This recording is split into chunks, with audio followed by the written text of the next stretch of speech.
this has been an ongoing process. It's not shouldn't be a surprise to anybody. Mr. Secretary, did you discuss the NATO force model today?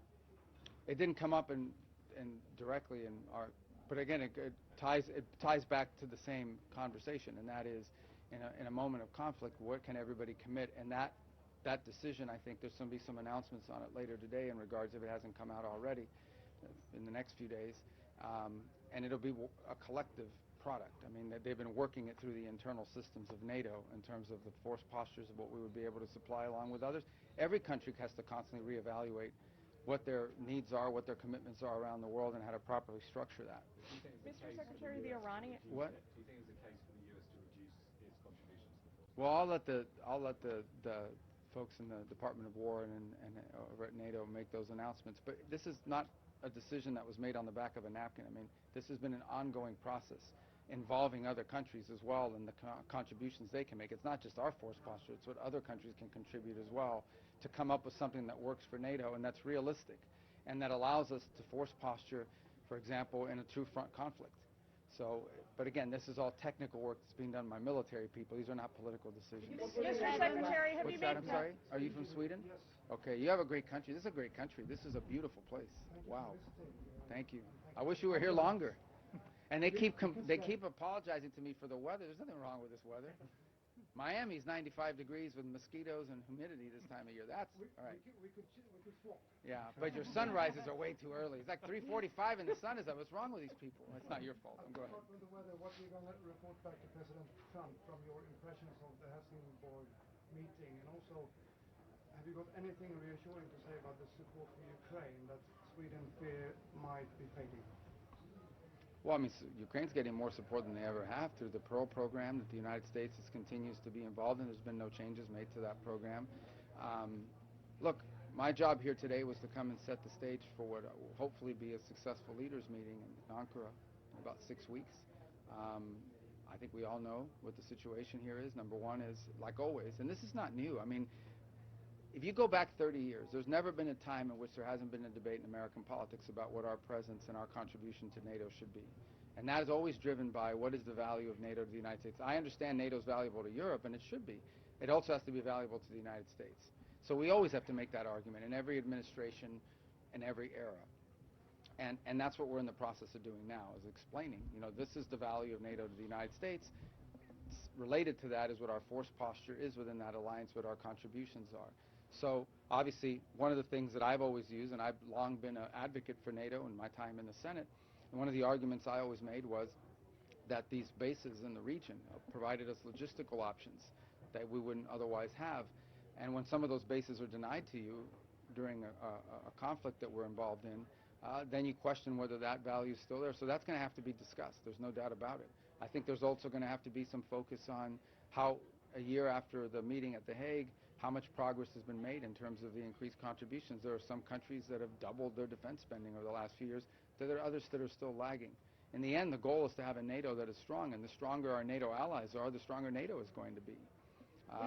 So. Have you made progress today, sir, with the allies on getting the Strait of Hormuz fully back up and running? And no, I would be pretty ambitious to be able to open the straits at this meeting here today, but I can tell you that what I hope there is, this is what I hope for, and this is the point I made, is we all would love to see an agreement with Iran in which the straits are open and they abandon their nuclear ambitions and so forth, their nuclear weapons ambitions.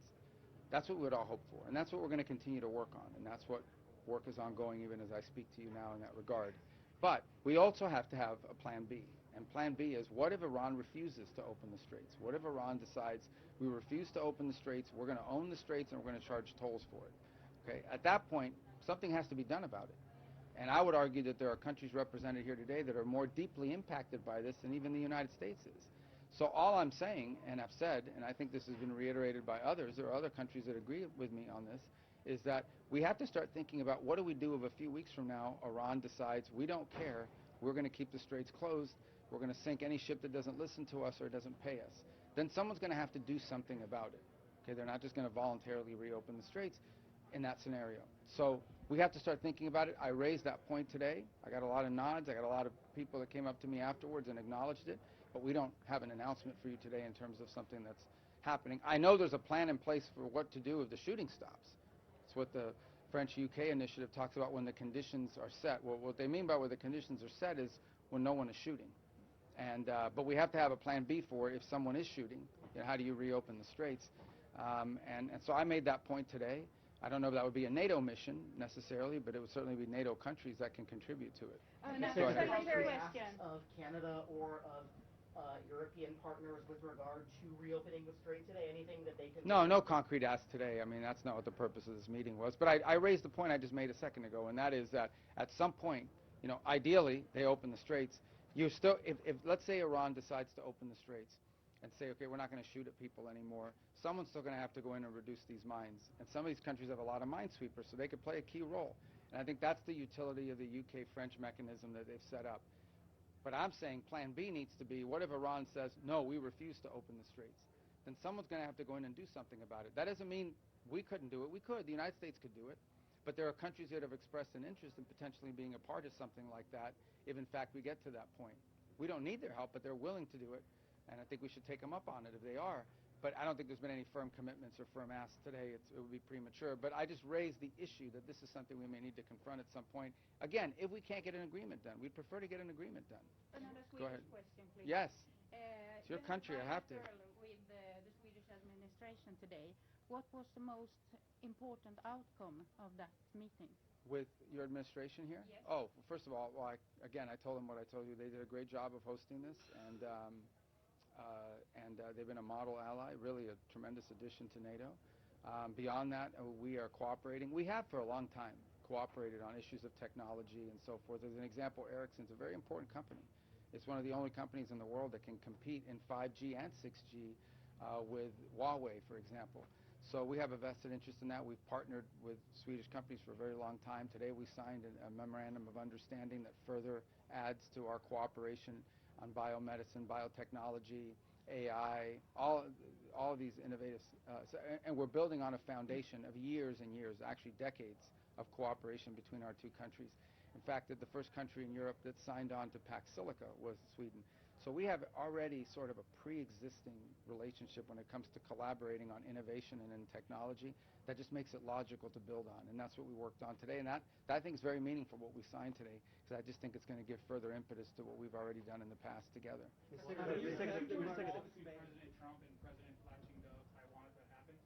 And Would I do what now? would you join a call between President Trump and President Latching of Taiwan if that call happens? And can you tell us if preparations are underway for that as the president? Yeah, I don't have any news on that for you today. I don't. Sir, President announced about 3.0.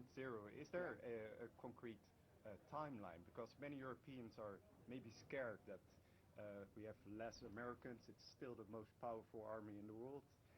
So they want to know, how much time do we have for this transition? Well, I don't set those timelines, and I'm not going to give you a timeline today other than to say that it's something that needs to happen, you know, and I think there's a growing acknowledgement in Europe. And look, I think that's the challenge, okay, and there's not a criticism, it's the challenge. Even though this is a coalition in terms of NATO, and even the EU is still a collection of individual states who all have different politics and all have different budgets and all have different political considerations. And understanding some of these countries have done a lot already and are doing, you know, well ahead of schedule, and others not as much, you know, and for a variety of reasons.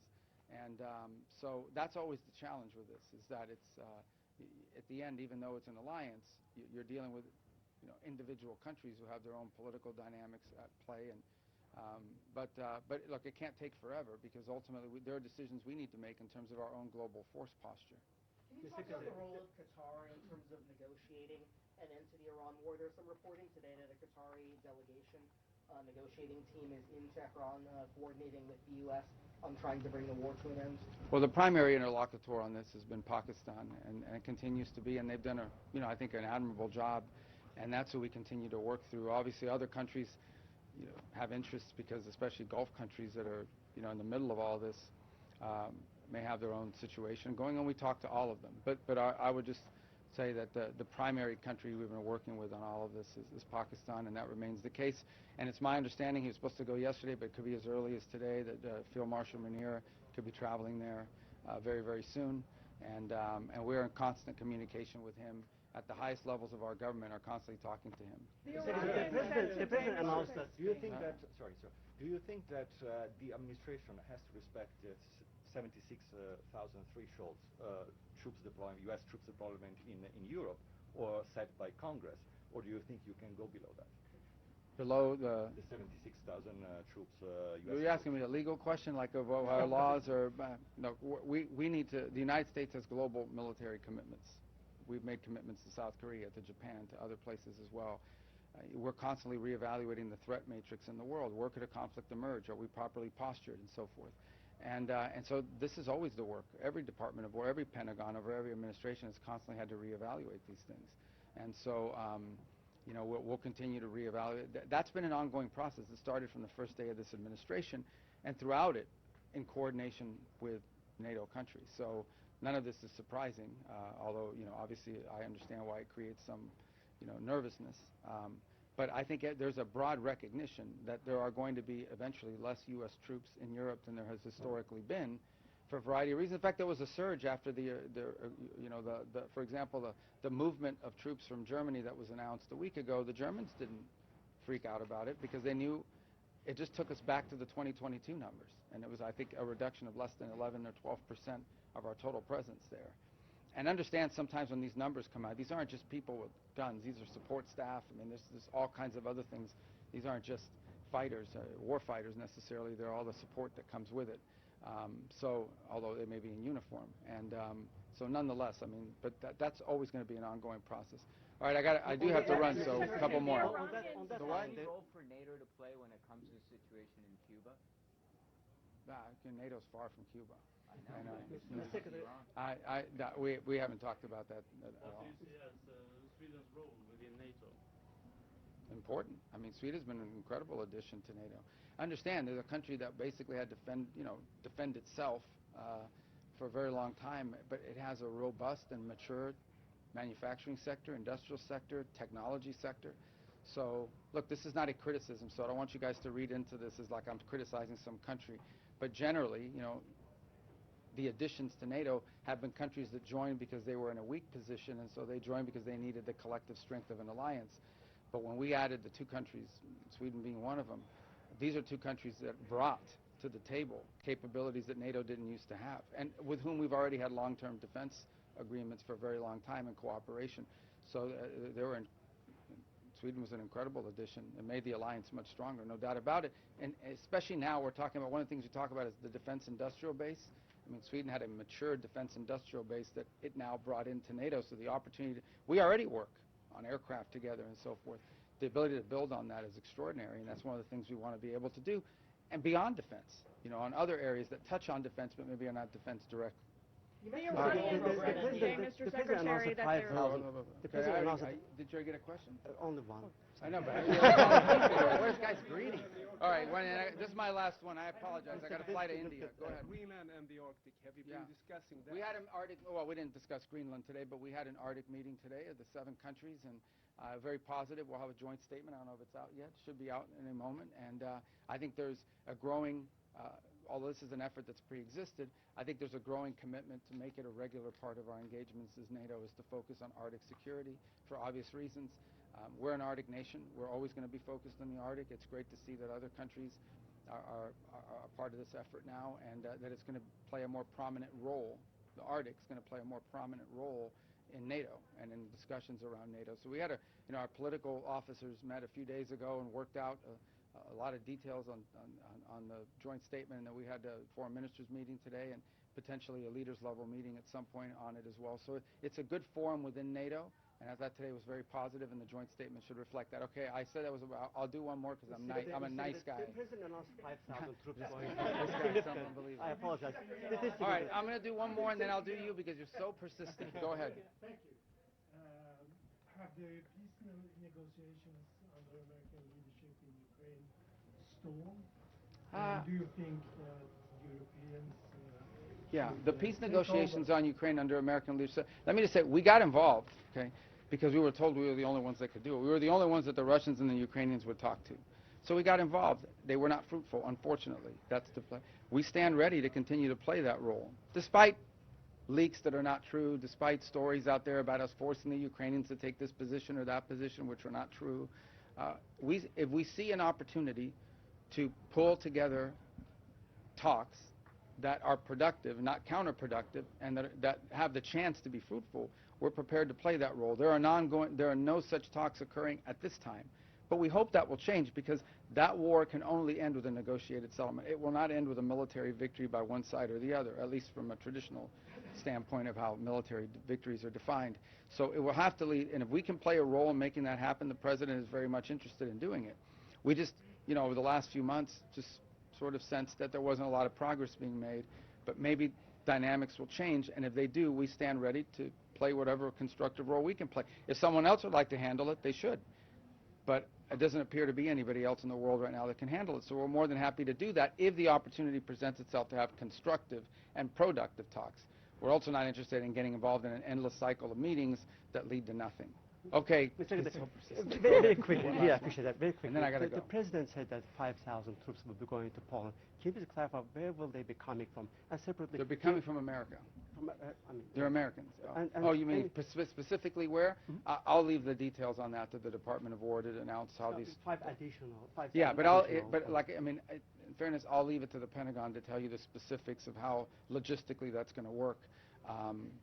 That's not my place to answer. Let me ask you something you can respond. Can I get your reaction to recent increasing Russian campaign targeting Baltic countries? Well, it's concerning. I mean, you always worry about escalation, right? You always worry about that. We understand, these countries feel threatened by it, obviously, for obvious reasons. So it's a concerning thing, because you always worry that something like that can spark into something bigger. And that's always a possibility. And so we're concerned about it. We're watching it carefully. We're obviously engaged with our allies in NATO on that regard in terms of what's happening, and we keep up to date. But the underlying response to your question is we're concerned about it because we don't want it to lead to some broader conflict that can really lead to something far worse.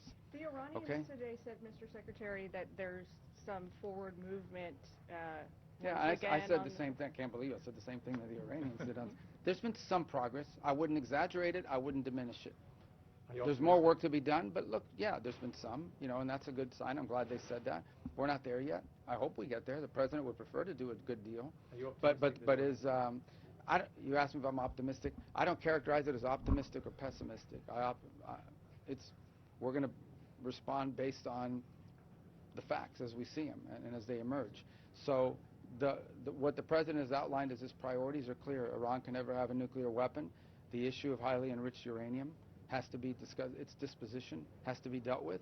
And, of course, the issue of future enrichment has to be dealt with as well. Those are the core pillars of any sort of agreement, in addition to opening the straits, of course. So I think there's been some progress, but we're not there yet. And hopefully that'll change. It may not. Honestly, it may not. We're dealing with a very difficult group of people. And if it doesn't change, then the President's been clear. He has other options. He prefers the negotiated option and having a good deal, but he himself has expressed, concern that maybe that's not possible. But we're going to keep trying. I know our guys are still working on that very hard. So, all right, guys. Thank you. Thank you, sir.